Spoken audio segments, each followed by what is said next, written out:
Resound our story. Rame guys. Setelah berpuluh-puluh purnama berlalu ya, kita kembali lagi. Iya, udah lama. Suara cantik. Ya. Oke, by the way nih, di sosial media lagi rame akan satu berita. Ada yang tahu? Dan sempat trending. Bukan Rehan. Sulit melupakan Rehan ya, tapi bukan Rehan kali ini akan kita bahas ya. Ini berita di mana sempat trending di Twitter, bahkan beberapa sosial media. Ya gue nggak tahu ya ini lewat di FYP-nya teman-teman atau enggak beritanya gitu ya, atau enggak teman-teman ngelihat di Twitter atau enggak, bahas tentang perselingkuhan, gengs. Ya, ngebahas tentang seorang gamers lah ya bisa dibilang, atau enggak YouTubers itu berselingkuh gitu, ketahuan selingkuh sama istrinya. Yang kalau misalnya gue lihat di TikTok ya, cowoknya tuh dibilang gila ya, cowoknya tuh bener jelek banget, ceweknya tuh cantik banget gitu lah. Terus tanya cowoknya nyelingkuhin cewek yang udah cantik, pokoknya spek bidadari banget deh istrinya. Jadi kayak surga dan neraka cenah. Maksudnya kayak surga dan neraka banget perbedaannya, tapi bisa-bisanya nih yang cowoknya malah nyelingkuhin ceweknya. Nah mungkin kita bisa bahas kali ya, kira-kira buat teman-teman yang cowok, karena yang di sini yang selingkuh adalah cowok, mungkin gue akan bertanya terlebih dahulu kepada teman-teman yang cowok gitu ya. Menurut kalian nih, kenapa sih orang mau selingkuh, gengs? Siapa? Ernest dulu lah yang punya pacar lah. Nih parah banget, mentang-mentang yang selingkuh cowok terus kita diserang. Serang negara api. Tapi kenapa ya? Tapi ini kan menurut gue sih perselingkuhan kan nggak direncanakan gitu ya. Jadi dalam artian nggak ada rencana detailnya tuh, kayak ada panitia pelaksananya, ketuanya, terus ada jam waktunya, tempatnya secara detail gitu. Jadi menurut gue memang gue sadarinya ini ya, ada beberapa orang yang mungkin gitu ya memiliki kecenderungan untuk selingkuh lebih besar daripada orang lain. Kenapa? Karena keluarga dia begitu gitu. Jadi papa mamanya lah, entah papanya selingkuh kayak gitu atau mamanya selingkuh kayak gitu. Dan mereka meniru hal itu gitu, menyerap hal itu, perilaku itu di dalam psikologi mereka mungkin gitu. Jadi akhirnya meniru kebiasaan-kebiasaan itu dan punya kecenderungan lebih besar gitu untuk melakukan hal itu. Tapi ada lagi beberapa orang gitu ya yang nggak direncanakan gitu, yang memang kecenderungannya biasa aja, tapi karena mulai dari gue yakinnya itu ya mulainya tuh pasti dari interaksi dengan lawan jenis gitu. Interaksi dengan lawan jenis, dan kadang-kadang kan kita tuh setiap manusia lah ya menurut gue ya, baik itu laki-laki ataupun juga perempuan, pasti punya keinginan untuk dikagumi, untuk dikasihi gitu. Nah itu untuk memiliki fans dan lain sebagainya. Nah itu gue rasa mulainya tuh dari situ tuh kayak gitu ya. Terus mulai ada interaksi, mulai ngobrol-ngobrol, mulai merasa nyambung satu dengan yang lainnya kayak gitu. Nah mulailah dari situ berkembang ke yang lain-lainnya, mulai involve gitu ya, perasaannya tuh mulai ikut, jadinya perasaannya udah mulai masuk juga di dalam relasi itu. Nah itu sih yang gue akhirnya sadari ya gitu ya, di dalam perselingkuhan kalau kita nggak menyadari apa yang dialami, apa yang dirasakan sama perasaan kita kayak gitu, nah itu hal yang berbahaya. Bukan sekedar memang kompleks ya, menurut gue perselingkuhan. Mungkin ada sisi dari pasangannya yang diselingkuhi itu ada part-part yang mungkin dia melakukan hal yang tidak tepat kayak gitu, atau soal komunikasi dan lain sebagainya. Tapi pasti salah satu waktu lagi selingkuh gitu ya, dari pihak yang dia yang menyelingkuhi gitu ya, itu pasti mulainya dari interaksi sih. Gue ngelihatnya sih begitu.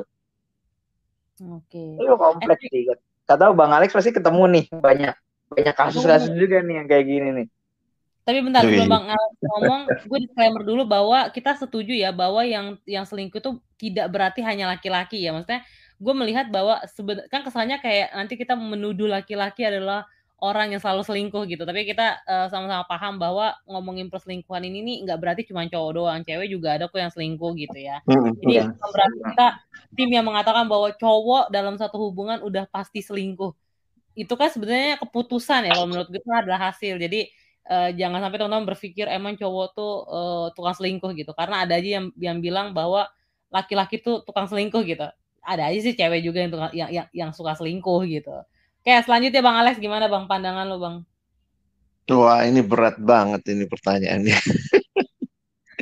Satu sisi yang gue lihat mungkin ini ya, kita ya seperti yang disclaimernya Novi barusan, bahwa kalau gue berpikir begini ya, di dalam dosa, setiap kita punya potensi selingkuh. Potensi ya, bukan berarti pasti. Tetapi memang dari potensi itu ada yang kemudian jadi sebuah realita. Makanya sebenarnya ada tahapannya kayak Ernest bilang tadi ya. Kalau gue juga ngelihat ada yang namanya perselingkuhan yang dimulai dengan pikiran, lalu lama-lama menjadi kelakuan, perbuatan, kebiasaan, dan seterusnya begitu. Nah, karena itu memang harus terjadi interaksi. Biasanya begitu. Ada interaksi yang kemudian menjadi bagian yang membuat relasi itu kayak semakin dekat, semakin intens, lalu kemudian ya terjadilah. Nah, ini gue bicara selingkuh dalam arti maaf ya, ini beda sama orang yang cuma maaf. Misalnya dia punya kebutuhan seks, lalu kemudian dia bayar eh, pelacur misalnya ya, itu menurut gue agak beda ya. Tetap itu satu sisi banyak yang bilang juga itu perselingkuhan, tapi yang gue maksud ini lebih kepada sesuatu yang terjadi tanpa direncanakan, tetapi kemudian makin intens dan bisa jadi terjebak di dalamnya. Jadi nanti kalau misalnya kita mau bahas soal masalah eh, orang yang misalnya cuma cari pelacur berganti-ganti, nah itu pembahasan lain begitu ya. Jadi kalau gua ngelihat ini kaitannya dengan apa ya? Mungkin kalau bahasa kerennya gitu ya, setiap manusia punya kebutuhan. Nah, kalau kita nggak menempatkan dengan tepat posisi kita terhadap kebutuhan-kebutuhan itu, nah realitanya tidak ada satupun manusia yang bisa memuaskan kebutuhan manusia lainnya secara penuh, ya. Jadi kan kadang-kadang gini ya, lu kurang apa lagi sih? Sudah punya suami kayak gini, sudah punya istri kayak gini, kenapa masih cari selingkuhan begitu? Nah, kalau dalam pengalaman yang aku lihat ketika ada yang sharing gitu ya, kadang kalau ditanya apa yang kurang, gue nggak ngelihat apa yang kurang, Bang. Tapi gue butuh sesuatu yang tidak ada di pasangan gue. Nah, itu tuh, wah udah macam-macam deh tuh. Jadi gue mau bilang bahwa ini sesuatu yang kompleks, sesuatu yang bisa saja terjadi pada siapa saja, entah laki-laki perempuan yang sudah punya pasangan, baik masih pacaran maupun juga udah menikah. Dan ini yang kita harus waspada gitu. Kita nggak bisa merasa atau kita nggak bisa mengatakan bahwa pasangan saya bisa memuaskan semua hal. Nah, makanya dalam realita itu kita harus apa ya bisa bisa dengan baik menyadari kelemahan-kelemahan kita. Jangan-jangan ada kebutuhan-kebutuhan tertentu yang kita butuh, tapi kita nggak dapat dari pasangan kita. Maka ya kita mesti belajar untuk menerima pasangan kita dan nggak mesti mencari itu melalui perselingkuhan ya. Ya tentu sebagai orang percaya kita selalu ngomongnya dalam Tuhan dapat kepuasan. Tapi menurut gue ya itu memang intinya ada di situ sih. Nah aku kasih contoh lah satu satu konteks ya tanpa menyebut nama, tanpa menyebut di mana begitu ya. Tapi ketika suami misalnya ya pulang ke rumah, istri sibuk sama anak dan segala macam, lalu kemudian dia ketemu temen curhat. Jadi aku ketemu tuh ada yang seperti itu. Jadi perselingkuhannya mungkin maaf ya hanya pikiran, tetapi sudah dalam begitu. Karena akhirnya tidak merasa bahwa istrinya jadi teman curhat yang baik lagi, udah nggak kayak waktu pacaran dulu. Kalau pulang dia udah sibuk ngurus anak gitu ya. Pulang juga dia udah penampilan juga acak adul karena seharian harus ngerjain tugas rumah. Sehingga mungkin suaminya akan merasa ya something missing nih. Nah, tapi poin gue adalah ya, kalaupun itu missing dan memang itu benar missing, jangan kemudian selingkuh jadi solusinya begitu. Itu yang mesti dipikirin dengan tepat sih. Nah, jadi kalau gue balik lagi pertanyaan mendasar, ada kebutuhan-kebutuhan yang tidak dipenuhi atau tidak didapatkan dari pasangan, lalu kemudian entah secara terencana atau tidak ya tadi Ernest bilangnya, dia cari yang lain yang bisa memuaskan atau memenuhi kebutuhan itu. Mungkin gitu kali, Nov. Ya makanya mungkin kalau dilihat jadinya gini kali ya. Kalau misalnya gue lihat dari omongannya teman-teman, seharusnya tuh kita emang sadar dulu sebelum kita masuk ke dalam relasi, kita harus tahu dulu apa yang menjadi kebutuhan setiap kita. Dan kita harus puas dulu dengan Tuhan dan dengan diri kita, ya nggak sih? Kalau ngelihat kayak gitu ya jadinya ya. Karena kita harus paham bahwa pasangan atau enggak suami ataupun istri kita itu nggak akan pernah memuaskan kehidupan kita gitu. Karena nobody perfect, ya nggak sih kalau ngelihat kayak gitu? Kalau menurut gue sih. Ya, mari. Ayo Nas, gimana Nas? Tapi emang gimana ya? Emang sulit sih ya. Maksudnya satu sisi sih, gue makin sadar sih yang waktu Bang Alex bilang gitu. Setiap kita punya kebutuhan dan bahkan gitu ya. Di dalam pernikahan pun yang tadi kayak Bang Alex bilang contohnya gitu. Dulu sih kebutuhannya terpenuhi gitu oleh pasangan. Tapi kondisi pernikahan udah berubah gitu ya. Karena udah ada anak gitu. Terus di rumah terus udah capek seharian. Gak ada teman curhat lagi dan lain sebagainya. Padahal dulu yang tadi Bang Alex bilang, udah curhatnya enak sama dia. Nah, itu salah satu hal ya yang itu yang sebenarnya kompleks satu sisi ya. Itu yang perlu banyak kerja keras tuh di dalam hal itu. Kita mesti menyadari apa yang hilang gitu. Kita mesti menyadari sebenarnya apa yang lagi kita cari sebenarnya ketika ada kegelisahan terjadi gitu ya di dalam sebuah relasi baik itu dengan suami istri atau pasangan kita gitu ya. Itu kita mesti sadari itu kegelisahan ini nih apa sebenarnya dalam artian apa yang lagi dicari, apa yang lagi dikomplain kayak gitu, apa yang lagi sebenarnya diinginkan itu yang kita perlu komunikasikan. Memang bener sih, gak ada yang sempurna gitu ya, gak ada satu paket semuanya itu cuma Tuhan doang gitu. Nah cuman apa namanya yang gua akhirnya coba sadari gitu ya, balik lagi sih nanya sebenarnya apa yang dicari gitu. Lu mau mencari kesempurnaan gak akan didapat di dalam dunia ini gitu. Pertanyaannya adalah mau tetap tinggal gitu dengan dia gitu, atau tetap memilih dia masuk dalam pernikahan misalnya gitu ya. Atau mau cari yang lain. Kalau cari lagi yang lain, apakah dia gitu akan memenuhi semua ekspektasi kita juga pada akhirnya. Nah itu yang akan terus menerus masuk ke dalam sebuah pencarian yang nggak akan berakhir kalau kayak gitu. Jadi menurut gue sih emang satu sisi mesti menyadari realita hal itu gitu. Nggak ada satu orang pun yang bisa memenuhi sebuah kebutuhan kita kayak gitu. Nah sisa kebutuhan yang lain gimana gitu. Sisa kebutuhan yang lain ya mungkin kita jadi gini, nggak harus loh menurut gue sih gitu ya. Nggak harus kebutuhan kita dipenuhi oleh pasangan kita gitu.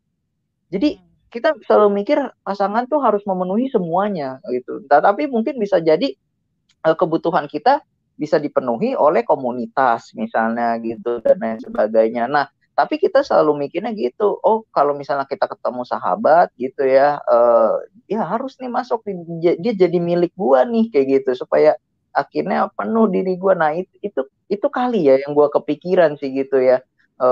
Kalau mengenai kebutuhan gitu, nggak tahu deh ada pandangan nggak tuh Bang Alex soal yang seperti itu tuh?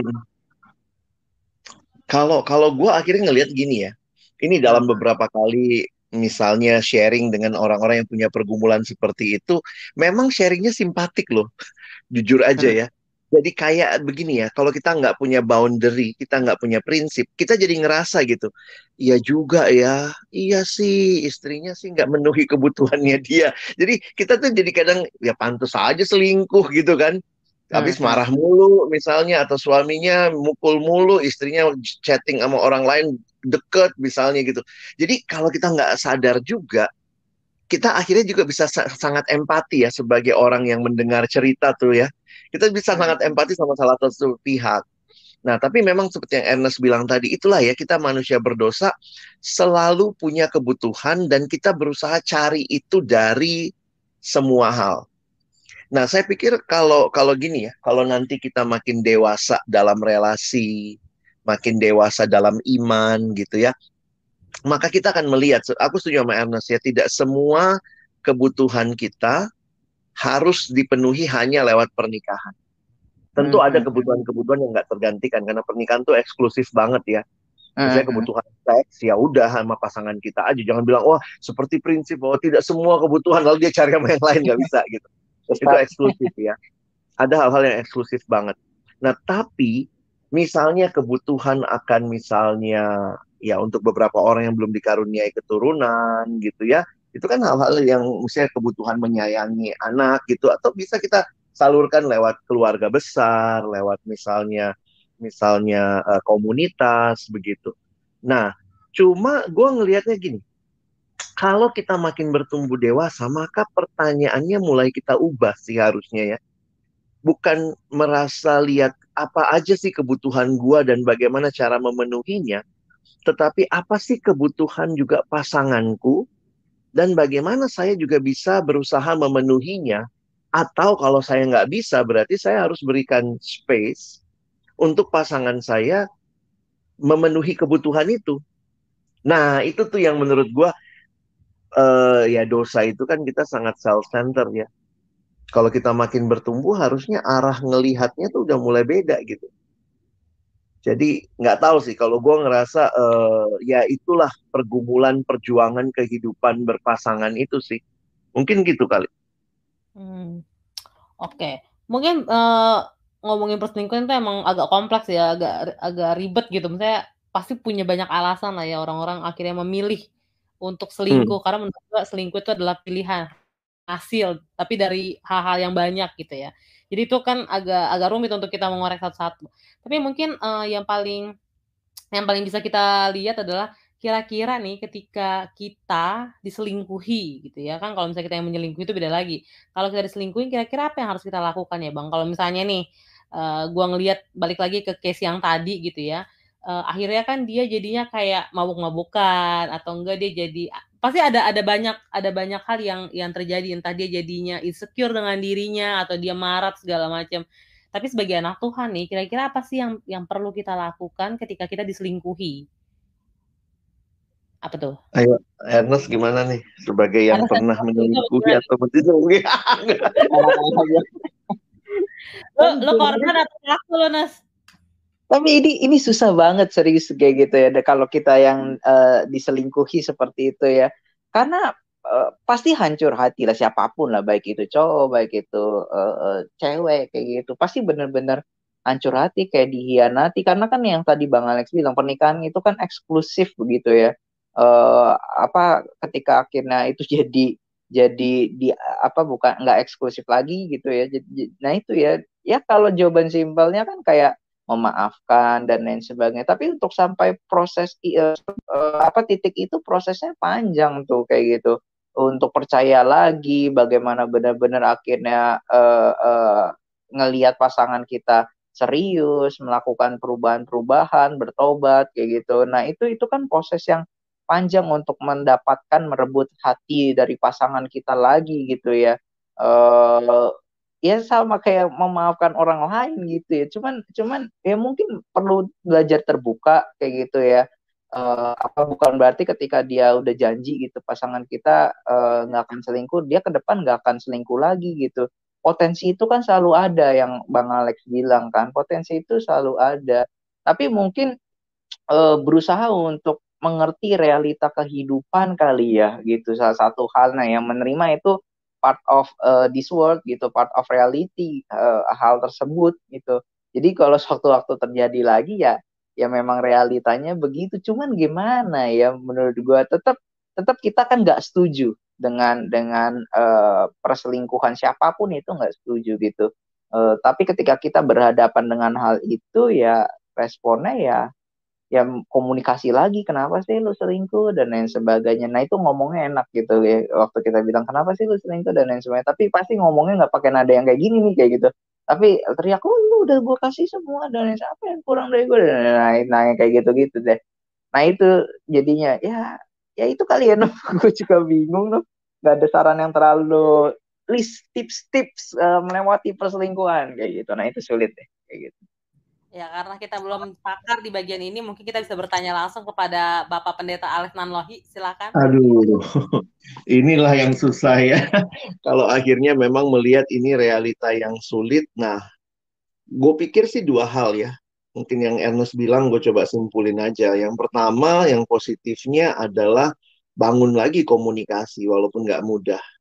Jadi secara positif sadar bahwa ini mungkin terjadi. Kalau telah terjadi, maka mari komunikasi, mari buka hati yang secara positif. Nah, yang mungkin bukan negatif ya, tapi yang jauh lebih sulit sebenarnya adalah mengampuni. Bagaimana mengampuni, lalu kemudian belajar memberi kesempatan kedua, ketiga, keempat, kalau jatuh lagi ya, seperti Ernest bilang tadi.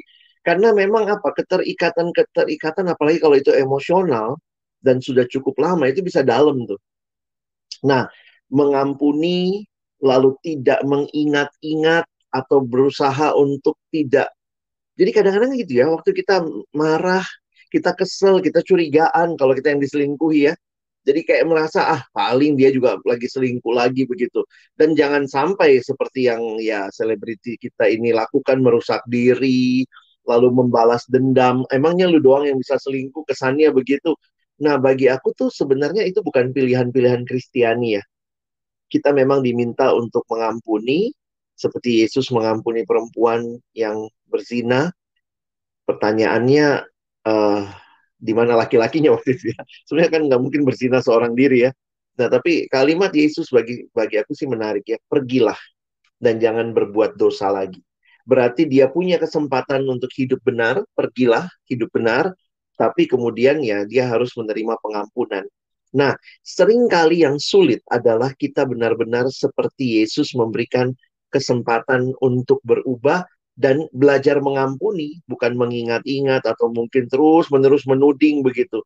Jadi ini proses yang panjang, mungkin di dalamnya kalau kayak Ernest bilang tadi, berdua itu sudah sulit, kita butuh konselor Kristen, banyak konselor rumah tangga atau konselor pernikahan sekarang yang bisa menolong, karena saya pikir mereka juga dibekali Tuhan dengan ilmu, pemahaman. Nah, itu bisa menolong kita untuk akhirnya melihat, nah, ini sesuatu yang ada harapan. Kenapa? Karena buat kita orang Kristen, perselingkuhan bukan harus berakhir dengan cerai. Karena cerai itu bukan pilihan sih. Nah, itu yang bagi aku membatasi kita sehingga pernikahan ini harus diselamatkan. Maka kita ke konselor, kita berjuang, belajar mengampuni, bangun komunikasi, dan akhirnya ya aku yakin ya, aku udah lihat banyak keluarga-keluarga Kristen mengalami pemulihan kok. Memang tentunya tidak mudah sesudah itu, tetapi ada pemulihan dan kemudian berjuang sama-sama, dan menurutku itu indah sih ya. Karena dalam Tuhan selalu ada pengharapan. Mungkin itu, teman-teman. Oke. Kalau itu kan, kalau yang gue lihat kan Bang Alex ngeliatnya dari sisi pernikahan ya. Maksudnya kalau udah nikah. Tapi kalau dari gue sih, kalau misalnya teman-teman masih dalam relasi berpacaran, ya udah gitu, ngapain dilanjutin. Kalau misalnya menikah, oke, gue setuju tuh sama pendapatnya Bang Alex gitu. Maksudnya ya udah gitu, maksudnya diperbaiki dan diperjuangkan bersama-sama. Tapi kalau gue sih ngeliatnya ketika lo dalam relasi masih pacaran ya, dan belum ada keterikatan janji secara misalnya janji suci di hadapan Tuhan dalam hal pernikahan, ya udah mending selesai aja sih menurut gue ya, gengs. Terus ya pasti ada proses apa namanya apa ya, penerimaan diri kembali gitu. Maksudnya emang kalau emang nggak mampu sendiri ya butuh ditolong oleh konselor, ya silakan untuk konseling gitu. Jangan, karena biasanya rata-rata nih kalau apalagi cewek-cewek ya, gue nggak tahu sih kalau cowok. Cewek-cewek kan langsung ngerasa, ih gue kurang cantik. NDN-nya tuh jadi kayak operasi lah, atau enggak jadi kayak misalnya dia cewek baik-baik ini ya awalnya ya, terus misalnya cowoknya selingkuh sama cewek-cewek yang gimana gitu. Nanti dia akan mengubah dirinya. Kalau dari gue sih mending apa ya, upgrade diri aja sih. Maksudnya jangan jadi seperti cewek yang diselingkuhin, cewek yang cowok itu selingkuhin, ngerti gak sih maksud gue? Intinya tetap jadi diri lu sendiri dan upgrade nilai lu sih, karena ketika lu punya nilai diri yang baik gitu, orang-orang yang tepat justru akan Tuhan hadirkan gitu sih. Justru jangan jadi ngerendahin atau enggak jadi kayak cewek yang gimana-gimana, menurutku sih gitu.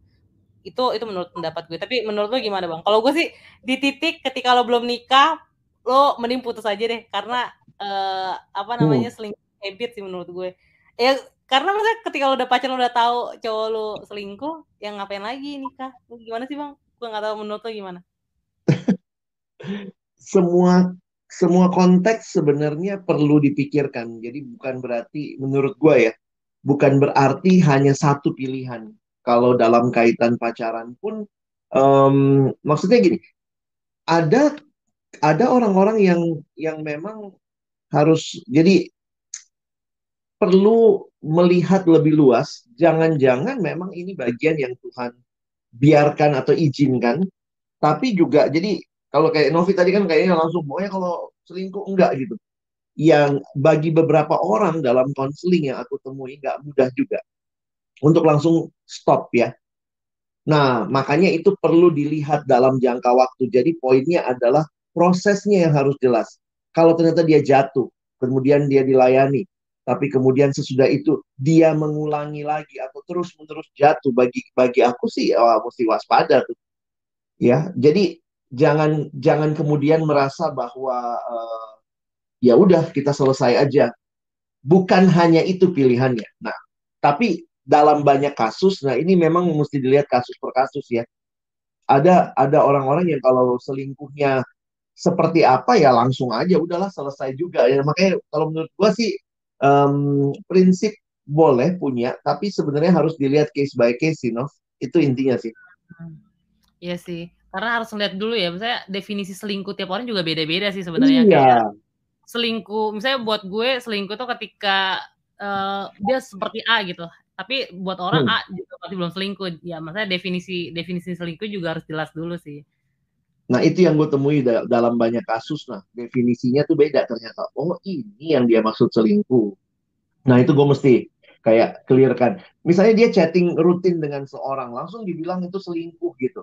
Misalnya dia Gitu. jalan bareng satu orang, langsung dibilang selingkuh. Waduh, jangan gitu juga. Mungkin jangan-jangan pacarnya kelewat posesif. Jadi ada sisi lain juga yang mesti kita lihat. Ya. Mungkin kalau gue konteks selingkuhnya udah beda sih, gengs. Bukan cuma sekedar jalan ya. Oh, kalau selingkuh yang ini banget, yang udah jalanin relasi sama orang lain ya mungkin juga nasihat gue putus sih. Nah, itu maksud gue bang, lu paham lah ya. Intinya kayak gitu. Tapi kalau cuma kayak chat atau segala macam mungkin kayak kenapa pasti ditanya sih sebab musababnya gitu. Tapi kalau misalnya udah relasinya terlalu dalam, kayak menurut gue ya yang ngapain dilanjutin kan relasi kayak gitu. Toh masih dalam berpacaran pengenalan. Ketika lu pengenalan aja lu nggak bisa komitmen, gimana dalam rumah tangga yang sebenarnya kompleks banget ya di dalamnya kayak gitu. Oke. Ada conclusion dari teman-teman dari Bang Alex atau nggak Ernest? Silakan. Ernest deh. Apa ya konklusinya ya kalau ngomong perselingkuhan? Ya paling itu sih ya. Mesti pintar-pintar menjaga relasi kayak gitu, terus juga komunikasi, nanya yang kayak tadi Bang Alex bilang ya, bukan soal kita doang kayak apa sih yang lagi kita gelisahkan, tapi pasangan kita juga ditanya gitu ya, apa sih yang sebenarnya lagi lu gelisahkan, ada nggak hal-hal yang lu lagi bukan komplain ya bilang ya, tapi lu mau hal itu adalah di dalam diri gua kayak gitu, tapi lu nggak menemukannya dan lain sebagainya. Nah itu sih yang perlu dilakukan kali ya, perlu ada evaluasi rajin-rajin kayaknya begitu kali ya. Itu aja deh. Oke. Yes. Bang Alex menutup aja deh, karena Bang Alex paling pakem ya. Kalau gue sih ngeliatnya gini sih. Lu misalnya gini, gue sering banget menemukan orang tuh alasan selingkuh karena soalnya pacar gue tuh gue nggak dapetin ini dari pasangan gue gitu. Akhirnya gue jadi ngeliat kayak kenapa lu harus mencari apa yang tidak ada di pasangan lu, dan atau enggak kenapa lu tetap mau sama pasangan lu sih. Ini konteksnya pacaran ya maksud gue. Kalau lu tahu dia nggak punya dan lu butuh itu, ya udah mending diselesain aja. Karena kalau kayak gitu kan akhirnya lu jadi apa ya? Apakah lu juga sebegitu hebatnya sampai lu harus selingkuh? Gue masih nggak dapet sih poin itu. Maksudnya alasan-alasan orang-orang tuh selingkuh karena nggak ngedapetin hal ini dari pasangannya. Ya udah, seharusnya kan lu lepasin aja pasangan lu gitu. Dibandingkan lu harus membuka cabang di mana-mana ya. Toh lu ketika lu diselingkuhin juga sebenarnya nggak suka dan nggak mau gitu. Jadi ya lakukan apa yang seharusnya dilakukan gitu maksudnya.